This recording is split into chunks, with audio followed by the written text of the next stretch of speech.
Hello friends, अब होगा objective का तैयारी क्योंकि मैं लेके आ गया हूं आपके लिए चुनिंदे सवालों का जवाब जो कि बोर्ड एग्जाम में काफी पूछने की संभावनाएं है।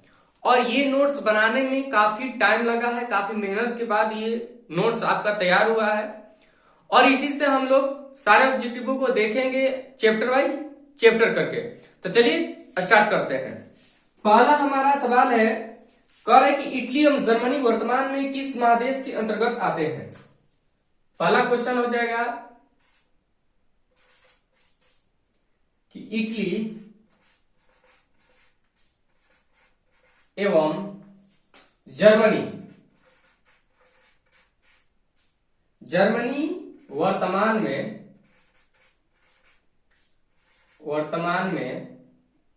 किस महादेश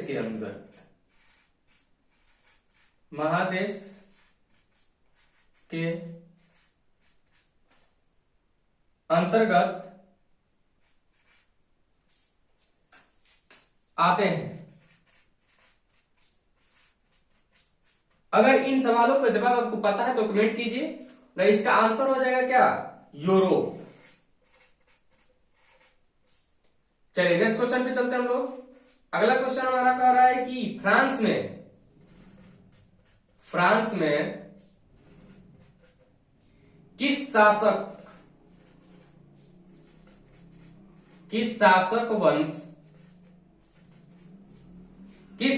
वंश की पुनर्स्थापना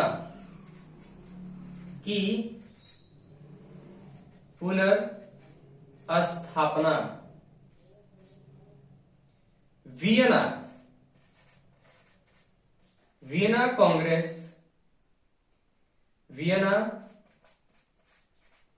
कांग्रेस के द्वारा की गई थी।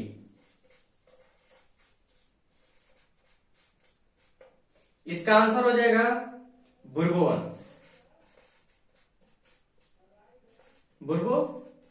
वंश। अगर इन सवालों का जवाब आपको पता है तो आप कमेंट कीजिए, वरना इनको ज्यादा से ज्यादा आप नोट करने का प्रयास कीजिए। इनकी स्क्रीनशॉट लेते चलिए, क्योंकि अगर आप इस वीडियो को बार बार देखने का प्रयास करेंगे तो डिस्ट्रैक्ट होंगे। इससे अच्छा है कि आप इसको नोट बनाएं। चलिए अगला क्वेश्चन पे चलते हैं हम लोग। तीसरा क्वेश्चन हमारा है कि मेजनी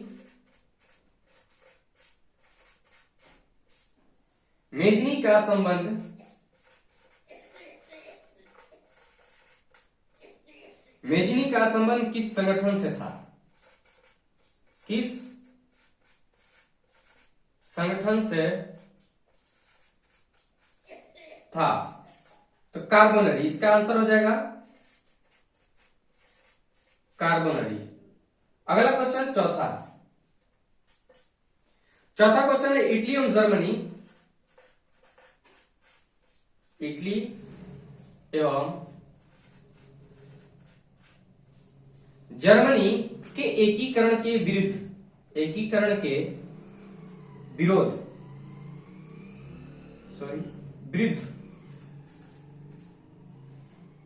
कौन था? इसका सही आंसर हो जाएगा ऑस्ट्रिया।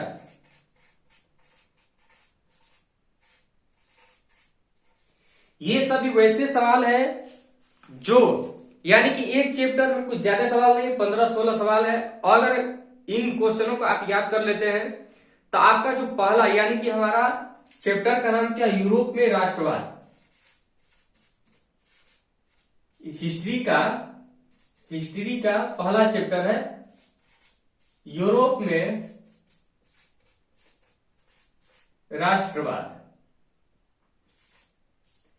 इससे अब आपको कोई ऑब्जेक्टिव याद करने की आवश्यकता नहीं पड़ेगी अगर इन सवालों का कर लेते हैं तो। चलिए चौथा क्वेश्चन हो गया हमारा। अब इससे हम लोग आगे देखेंगे। आप इसको स्क्रीनशॉट ले सकते हैं। चलिए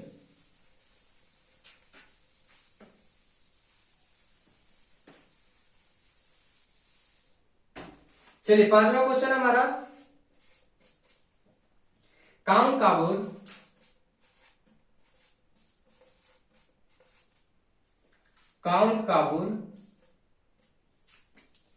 को विक्टर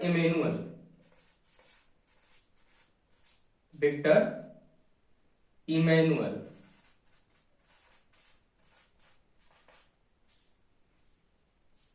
ने किस पद पर नियुक्त किया? किस पद पर नियुक्त किया? तो इसका सही आंसर हो जाएगा क्या? प्रधानमंत्री।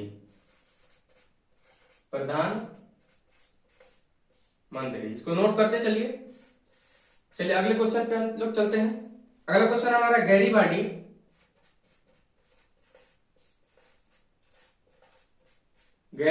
पेशे से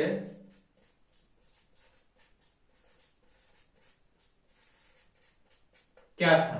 तो इसका सही आंसर हो जाएगा नाविक। चलिए 7 क्वेश्चन पे चलते हैं हम लोग। 7वां क्वेश्चन है जर्मन राइन।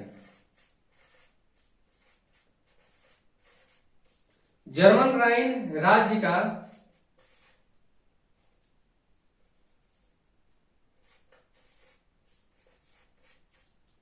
राज्य का निर्माण किसने किया?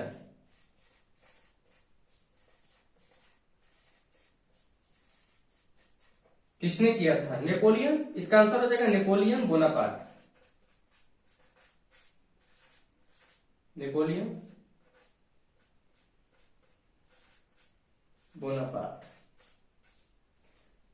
क्वेश्चन नंबर 8 है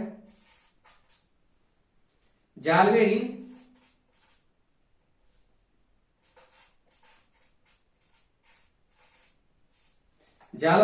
किसकी संस्था थी? किसकी संस्था थी? इसका आंसर हो जाएगा व्यापारियों की।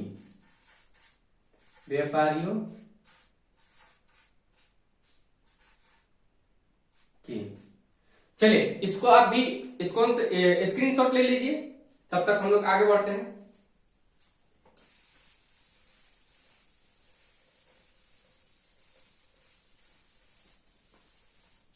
चलिए नेक्स्ट क्वेश्चन पे चलते हैं हम लोग।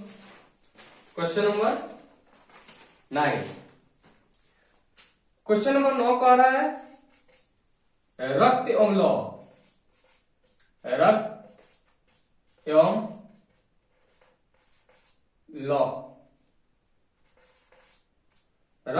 लौ की नीति का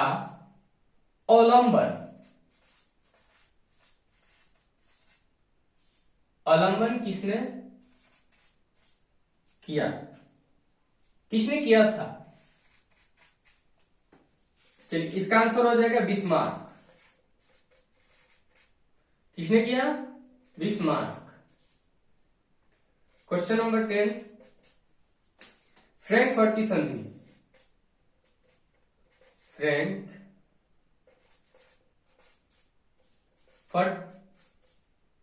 की संधि कब हुई?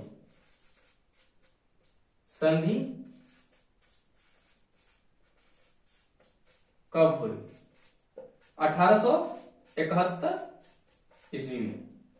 नेक्स्ट क्वेश्चन चलते हैं 11 पे कि यूरोप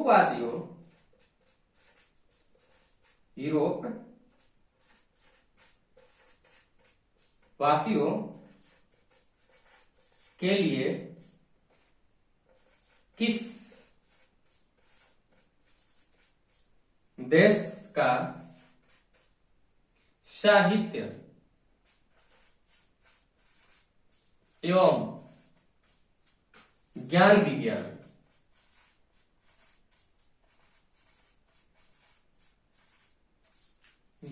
विज्ञान प्रेरणा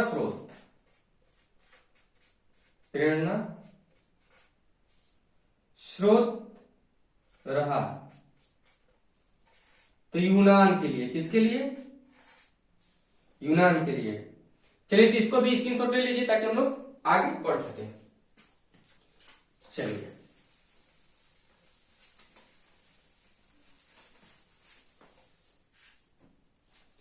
अगला है 12 क्वेश्चन।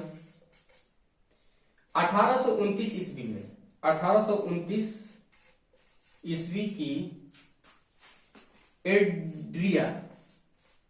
एड्रियानोपल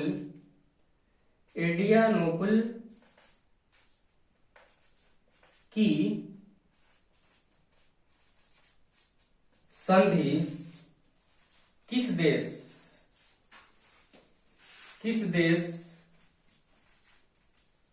के साथ हुई? तो इसका सही आंसर हो जाएगा तुर्की। क्या हो जाएगा? तुर्की। 13 क्वेश्चन पे चलते हैं हम लोग। सिडुआ का युद्ध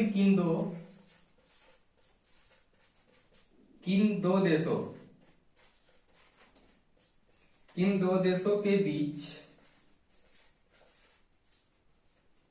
हुआ?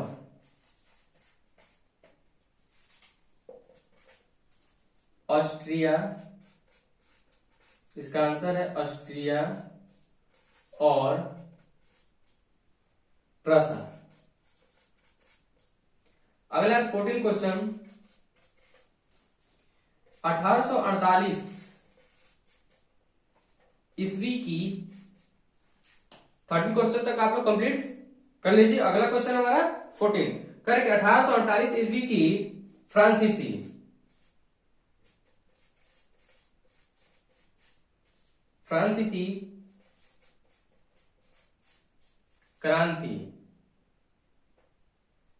क्रांति ने किस युग का अंत कर दिया?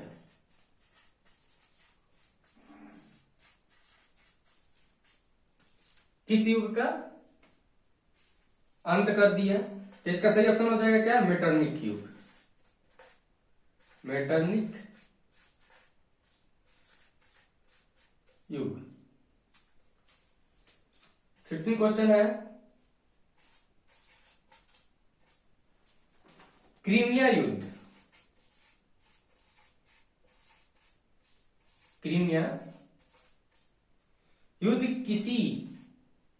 किस वर्ष हुआ था?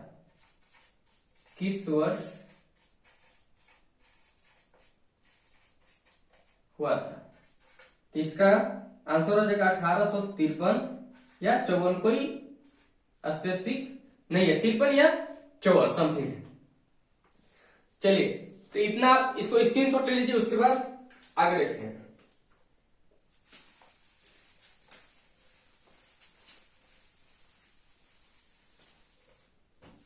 एक है 16 क्वेश्चन।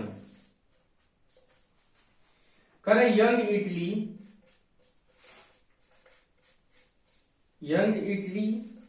का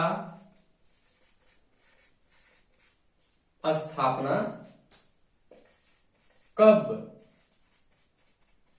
और किसने किया? चलिए, तो इसका आंसर आपको कमेंट बॉक्स में देना होगा, वरना हम अगले क्लास में इसको भी देख लेंगे कि क्या इसका आंसर हो रहा है। तो चलिए फटाफट इसको रिवाइज कर लेते हैं और इसका आंसर आप लोग फटाफट बोलते चलिएगा। इटली एवं जर्मनी वर्तमान में किस महादेश के अंतर्गत आते हैं? तो यूरोप महादेश के अंतर्गत। फ्रांस में किस शासक वंश की पुनर्स्थापना वियना कांग्रेस द्वारा की गई थी? तो बुर्बो वंश। अगला, मेजनी का संबंध किस संगठन से था? जल्दी जल्दी बताइए। कार्बोनरी। ठीक, बहुत बढ़िया। इटली एवं जर्मनी के एकीकरण के विरुद्ध कौन था? ऑस्ट्रिया। Very good. काउंट काबूर को विक्टर इमैनुअल ने किस पद पर नियुक्त किया? प्रधानमंत्री। गुड। गैरीबाल्डी पेशे से क्या था? नाविक। जर्मन राइन राज्य का निर्माण किसने किया था? Napoleon Bonaparte. ठीक है। जालबेरिन किसकी संस्था थी? तो व्यापारियों की। बहुत ही बढ़िया। इसी तरह से आप लोग तैयारी करते रहिए। अगला क्वेश्चन है कि रक्त लॉ की नीति का अवलंबन किसने किया था? बिस्मार्क। Very good. फ्रैंकफर्ट की संधि कब हुई? 1871। यूरोपवासियों के लिए किस देश का साहित्य एवं ज्ञान विज्ञान प्रेरणा स्रोत रहा? यूनान। 1829 ईस्वी की एड्रियानोपुल की संधि किस देश के साथ हुई? तुर्की। अगला क्वेश्चन है कि स्टेडोवा का युद्ध किन दो देशों के बीच हुआ? ऑस्ट्रिया और प्रसा के बीच। 1848 ईस्वी की फ्रांसीसी क्रांति ने किस युग का अंत कर दिया? मेटरनिक युग। क्रीमिया युद्ध किस वर्ष हुआ था? तो 1853 या 54 में। और जो अगला क्वेश्चन है हमारा कि यंग इटली का स्थापना कब और किसने किया? तो इसका आंसर कल जानेंगे, वरना अगर आपको पता है तो कमेंट में जरूर लिखिए। ये सभी वैसे क्वेश्चन है जो कि बोर्ड एग्जाम में बिल्कुल आएंगे, अगर आएंगे तो इसी से आएंगे, वरना आपको बहुत सारे इसमें 6-7 चैप्टर है उनमें से आएगा। यानी कि आपका पहला हिस्ट्री का जो पहला चैप्टर है समझिए कि ऑब्जेक्टिव के लिए का आपको लगभग कंप्लीट हो गया। जो हमारा यूरोप में राष्ट्रवाद है उससे ऑब्जेक्टिव, इससे मुझे तो नहीं लगता इससे ज्यादा पूछेगा, लेकिन बोर्ड एग्जाम है कुछ भी हो सकता है, लेकिन इतना तक कम से कम कंप्लीट रखिएगा, इससे कम नहीं होना चाहिए। चलिए तो मिलेंगे हम लोग अगले चैप्टर में अगली वीडियो के साथ, तब तक के लिए पढ़ते रहिए। जय हिंद।